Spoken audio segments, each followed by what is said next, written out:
மே 19ஆம் தேதி நம்ம ஒரு ஆக்சிடென்ட் கேஸ் பற்றி பேசியிருந்தோம். பூனேல கல்யாணி நகரில் 2 சாஃப்ட்வேர் இன்ஜினியர்ஸை கொன்ன ஒரு ஆக்சிடென்ட் பற்றி நம்ம பேசியிருந்தோம். அதில் ஒரு 17 வயசு பையன் அந்த போர்ஷ் காரை ஓட்டிட்டு போய் அந்த 2 சாஃப்ட்வேர் இன்ஜினியருடைய உயிரையும் வாங்கிய விஷயத்தை பற்றி நம்ம போன வாரத்தில் பேசியிருந்தோம். போன வாரம் பேசி முடிக்கும்போது அந்த வண்டியினுடைய டிரைவருக்கு ஒரு பணத்தை கொடுத்து, லஞ்சத்தை கொடுத்து, நீங்கள் வந்து இந்த பழியை ஏற்றுக்கோங்க அப்படின்னு சொல்லி அந்த பையனுடைய பெற்றோர்கள் அந்த டிரைவர்கிட்ட பேசினதான் நான் சொல்லி முடிச்சிருந்தேன். இந்த வாரம் அந்த வழக்கு இன்னும் மும்முரம் அடைஞ்சிருக்கு. இன்னும் நம்மளை பதற வைக்கக்கூடிய பல விஷயங்கள் வெளியே வந்துகிட்டு இருக்கு.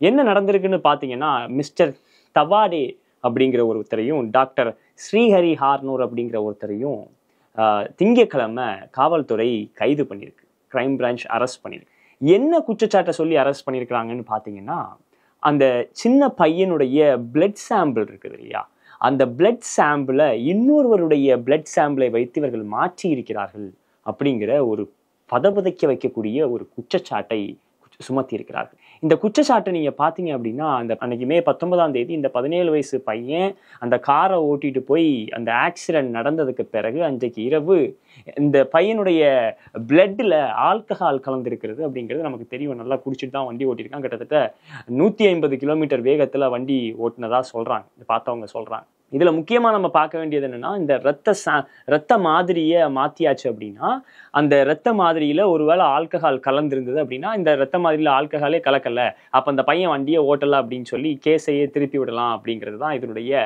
மைய புள்ளியா இருக்கு. இன்னும் முக்கியமா பாத்தீங்கன்னா, அந்த பையனுக்கு 18 வயசு ஆகுறதுக்கு கிட்டத்தட்ட 4 மாசம் இருக்கு. விச் மீன்ஸ் 18 வயசுல தான் நீங்க டிரைவ் பண்றதுக்கு, ஒரு வண்டியை ஓட்டுறதுக்கான லீகல் ஏஜ் உங்களுக்கு வரும். ஆனா அதுக்கு முன்னாடி அந்த பையனை வண்டியை ஓட்ட கொடுத்திருக்காரு அவங்க அப்பா. அது மட்டும் இல்லாம குடிக்கிறதுக்கு மகாராஷ்டிராவுடைய சட்டங்கள் படி கிட்டத்தட்ட 25 வயசுல தான் குடிக்க முடியும். ஆனா இந்த பையனுக்கு இன்னும் 8 வயசு குறைவா இருக்கு அந்த குடிக்கக்கூடிய ஏஜ் அவன் டச் பண்றதுக்கு அப்படின்னு சொல்றாங்க. அப்ப இப்ப பார்க்கும்போது இந்த ரத்த மாதிரியை மாற்றியதற்காக மிஸ்டர் தவாடேயையும் ஸ்ரீஹரி ஹார்னூரையும் திங்கட்கிழமை கிரைம் பிரான்ச் அரெஸ்ட் பண்ணிருக்கு. இது ஏன் இன்னும் முக்கியத்துவம் வாய்ந்தது ஆகுது அப்படின்னு சொல்லி பாத்தீங்கன்னா, அந்த ஹாஸ்பிட்டலுடைய விநாயக் காலே அப்படிங்கிற ஒரு டாக்டர் டீன், அவர் ஒரு ப்ரெஸ் மீட் ஒன்று கொடுக்குறாரு. இந்த விநாயக் காலே அப்படிங்கிறவர் என்ன சொல்றாரு அப்படின்னா, மகாராஷ்டிராவுடைய medical education minister Hasan Mushrif தான் என்கிட்ட இந்த மிஸ்டர் தவாடேன்னு சொல்லி சொன்னேன் இல்லையா, இந்த தவாடேய ஹெட் ஆஃப் அதாவது சீஃப் மெடிக்கல் எக்ஸாமினேஷன் ஆஃபீஸரா ரெக்கமெண்ட் பண்ணாரு. அவருடைய பரிந்துரையின் பெயரில் தான் நான் இந்த தவாடேய நான் சீஃப் மெடிக்கல் எக்ஸாமினரா நான் அப்பாயிண்ட் பண்ணேன் அப்படின்னு சொல்லி இந்த விநாயக் காலேன்னு சொல்லக்கூடிய அந்த ஹாஸ்பிட்டலுடைய டீன் சொல்லியிருக்காரு. இந்த அஜய் தவாடே யார் அப்படின்னா, அந்த அஜய் தவாடே தான் அந்த சாசூன் ஹாஸ்பிட்டலுடைய ஃபோரன்சிக் மெடிக்கல் டிபார்ட்மெண்ட்டுடைய ஹெட்டா இருந்திருக்காரு. இந்த அஜய் தவாடேவை தான் மெடிக்கல் எஜுகேஷன் மினிஸ்டர் ஹசான் முஷ்ரிஃபுடைய ரெக்கமெண்டேஷன் படி நான் அப்பாயிண்ட் பண்ணேன் அப்படின்னு சொல்லி அந்த விநாயக் காலேன்னு சொல்லக்கூடிய அந்த சாசூன் ஹாஸ்பிட்டலுடைய டீன் சொல்லி பேசியிருக்காரு. இதுல அடுத்து நடக்கக்கூடிய சம்பவம் இன்னும் மிரட்ட வைக்கிற மாதிரி இருக்கு. என்ன நடக்குதுன்னு பாத்தீங்கன்னா, அந்த டாக்டர் காலே, அந்த விநாயக் காலேன்னு சொல்லக்கூடியவருடைய வேலை பறிக்கப்படுகிறது. அவரை ஃபோர்ஸ் பண்ணி வேலையை விட்டு ரிசைன் பண்ற நிலைக்கு அவர் இது பண்ணியிருக்கிறாங்க. இந்த வழக்கு சம்பந்தமா அவர் சரியான முடிவுகளை எடுக்கல அப்படின்னு சொல்லி மகாராஷ்டிரா அரசு அவரை வேலையை விட்டு பணி நீக்கம் செய்திருக்கிறது. எந்த விநாயக் காலே அஜய் தவாடேவை ரெக்கமெண்ட் பண்ணது இந்த மெடிக்கல் எஜுகேஷன் மினிஸ்டர் தான் அப்படின்னு சொல்லி குற்றம் சாட்டினாரோ, அந்த விநாயக் காலே பேட்டி கொடுத்த சில மணி நேரங்களிலேயே அந்த வேலையை விட்டு நீக்கப்படுகிறார். இன்னும் பார்த்தீங்க அப்படின்னா, அந்த ஆரம்பத்தில் சொன்ன அந்த ரத்த மாதிரி இருக்கு இல்லையா, அந்த ரத்த மாதிரியை மாற்றி வைத்ததில் அங்கே வேலை பார்த்து கொண்டிருந்த பியூன், அவருடைய பேர் அத்துல் கத்காம்ப்ளே அப்படின்னு சொல்லக்கூடிய அந்த பியூன் கிட்டத்தட்ட 3 லட்சம் ரூபாய் லஞ்சம் வாங்கி கொண்டு இந்த ரத்த மாதிரியை மாற்றுவதிலே மாத்திர வேலையை பார்த்திருக்காரு அப்படின்னும் இங்க வந்திருக்கக்கூடிய நியூஸ் ஆர்டிகல்ஸும் சரி, நம்ம கிட்ட இருக்கக்கூடிய ஆதாரங்களும் சரி சொல்லுது.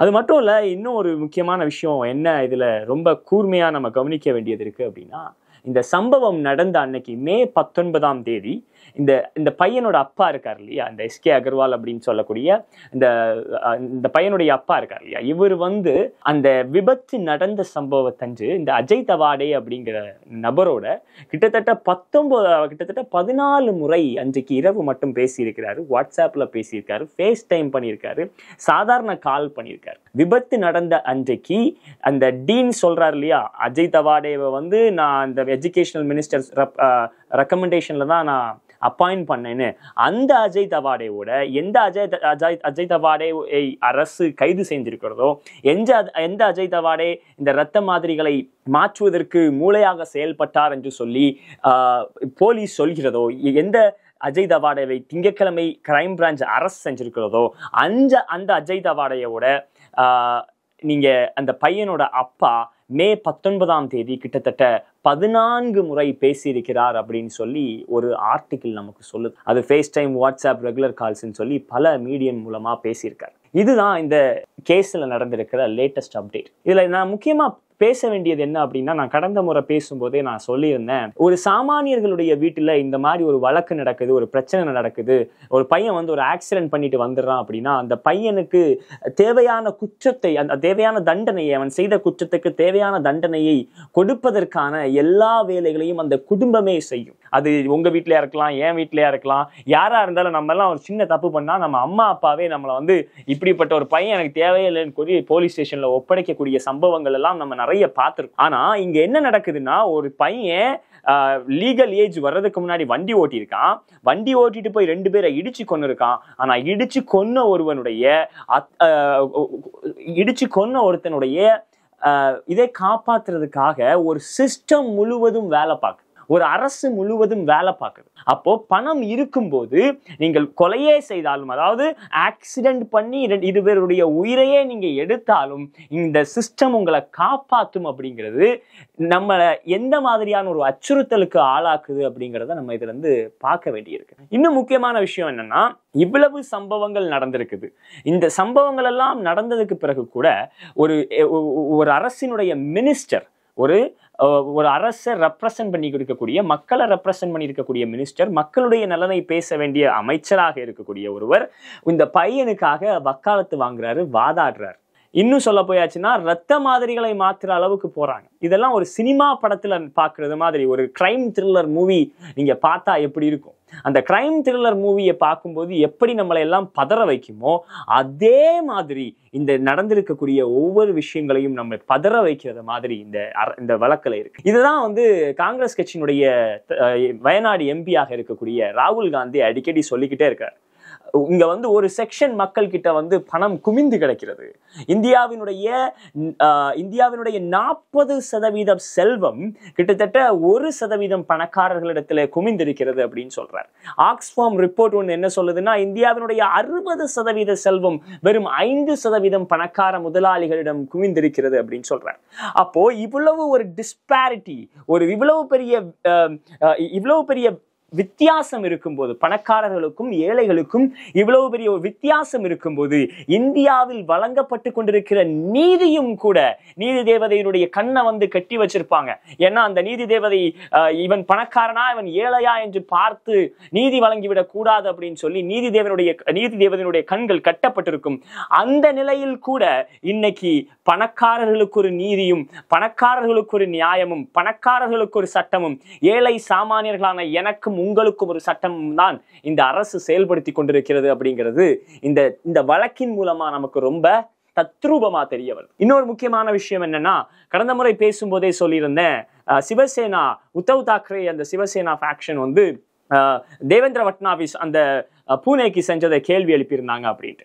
இந்த அஜய் தவாடேயும் சரி, இந்த ஹசான் முஷ்ரிஃபும் சரி, இல்ல இந்த மிஸ்டர் டிங்ரே அப்படின்றவரும் சரி, மிஸ்டர் டிங்ரே அப்படிங்கிறவர் மகாராஷ்டிரா அரசுல ஒரு எம்எல்ஏயா இருக்கக்கூடியவர். இவர் வந்து யாரோட ஃபேக்ஷன்ல இருக்காருன்னு பாத்தீங்கன்னா, என்சிபி அஜித் பவார் ஃபேக்ஷன் இருக்கு இல்லையா, தேசியவாத காங்கிரஸ் கட்சியை 2ஆக உடைத்தது அல்லவா பிஜேபி, அதுல அந்த அஜித் பவார் ஃபேக்ஷன்ல இருக்கக்கூடிய, அதாவது பாஜகவுக்கு இன்றைக்கு ஆதரவாக இருக்கக்கூடிய அந்த அணியை சார்ந்த ஒருவராக இருக்கிறார் அப்படிங்கிறதும் நமக்கு ஆதாரபூர்வமா தெரிய வருது. ஆக மொத்தத்தில் இந்த அரசு முழுவதும் பணக்காரர்களுக்கும் 3% பேருக்குமான அரசாக மட்டுமே செயல்படுகிறது அப்படிங்கிறது தான் இந்த வழக்கை நம்ம ஆழ்ந்து படிக்கும் போது நமக்கு தெரிய வரும். நன்றி. உங்களுக்கெல்லாம் தெரியும், ரீசெண்டாக மீடியாவில் பார்த்துருப்பீங்க, ஏன்னா தமிழ்நாடு காங்கிரஸ் கமிட்டி ஊடக பிரிவு தலைவராக அப்பாயிண்ட் பண்ணியிருக்காங்க. ஸோ பொலிட்டிக்கலாக என்னோட வியூஸ் என்ன அப்படின்னு நீங்கள் ட்விட்டரில் ஃபாலோ பண்ணணும்னு நினச்சிங்க, @AnandS 1967 என்னை ஃபாலோ பண்ணுங்க. என்னோட real original ID, Twitter ID for politics அதுதான். ஸோ பாலிட்டிக்ஸ் சம்மந்தப்பட்ட என்னோட எல்லா ஒப்பீனியன்ஸ், வியூஸ் எல்லாமே அதில் வரும். அதில் ஃபாலோ பண்ணுங்கள். நன்றி, வணக்கம்.